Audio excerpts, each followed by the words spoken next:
Michigan Business Beat, brought to you on the Michigan Business Network. Chris Holman here from Studio B, which is the garden level of the Holman House. A little reminder, too, that we are moving Studio A. We are moving it from downtown Lansing out to the airport. So when you, whoever you are going through, TSA, there's a little problem, we'll know. So keep that in mind. Right now, we're going to spend a little time with Bob Trezise. He's the CEO, president, and grand poobah of LEAP, the Lansing Economic Area Partnership. Bob, always good to spend time with you. How you doing?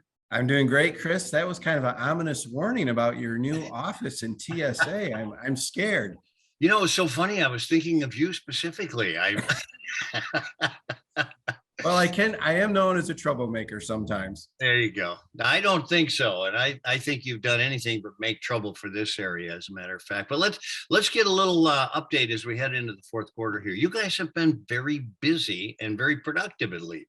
Yeah, we have, Chris. And thank you very much for inviting us again to talk about really exciting economic development news, really for Michigan and certainly the Lansing area, which is what LEAP represents from an economic development standpoint.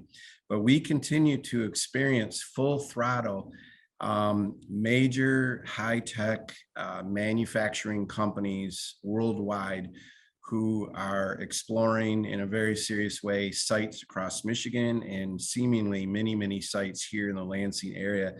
In fact, I have to tell you that right as we speak, in another room here in our office, we have a major company from a foreign country that is here, and we'll be spending the day looking at multiple sites here in the Lansing area. And that has become common, really, Chris. And so, of course, we're like sports, sort of. If you don't win the championship, the whole thing, people tend to not remember the great second place, finish. Yeah. And I fully embrace and understand that.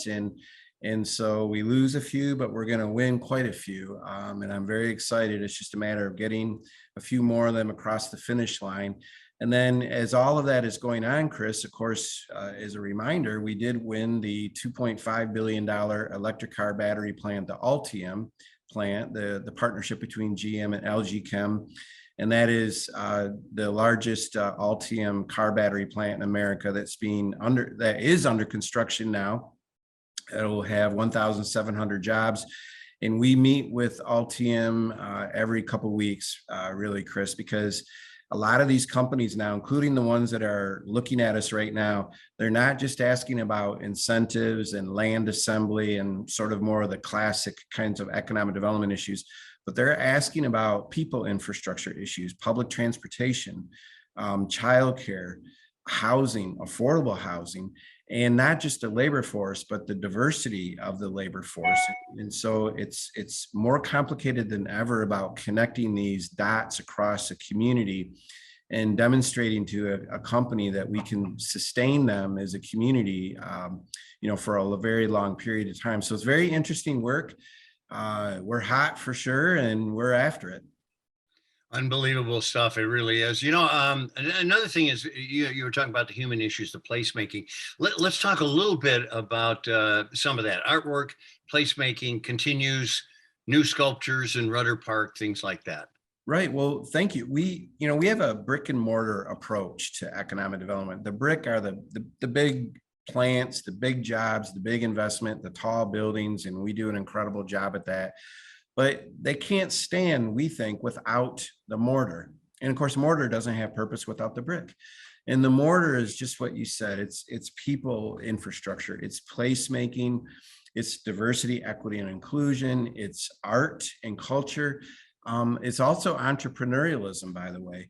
And I think a successful community has to really demonstrate all of that part of its economic development efforts. Chris, we have a lot of entrepreneurial programs that work with everybody across our entire region. But we specifically work with persons that are at or below the sort of the working poor threshold, the ALICE threshold. And we have a succession program where we're trying to get businesses that are maybe owned by baby boomers that are now ready to be sold, maybe to become an employee-owned company. Maybe that's an opportunity. to help persons of color or women, inherit those businesses and work more in those. We have an incredible pitching competition. We have our One and All program, which mentors entrepreneurs. In just a year and a half, it's resulted in 8 brick and mortar kind of companies.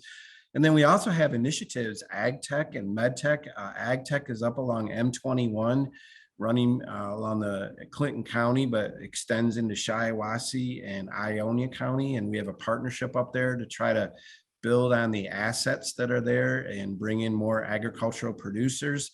Our MedTech, we really think we have a prime opportunity with Michigan State University, medical schools, Sparrow and McLaren hospitals, our medical device industry, our particle accelerator industry, to really show that we're a growing community in those areas too. So you got to put all the pieces together, Chris, and that's the fun of economic development.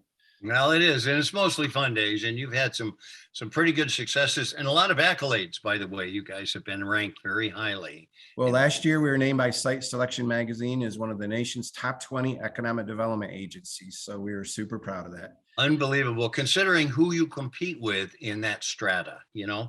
Bob Trezise, the executive director, CEO, president of LEAP, the Lansing Economic Area Partnership. Always good to spend time with you, Bob. Thanks so much. Thanks, guys. All right, keep up the good work. You've been watching the Michigan Business Beat on the Michigan Business Network. I'm Chris Holman.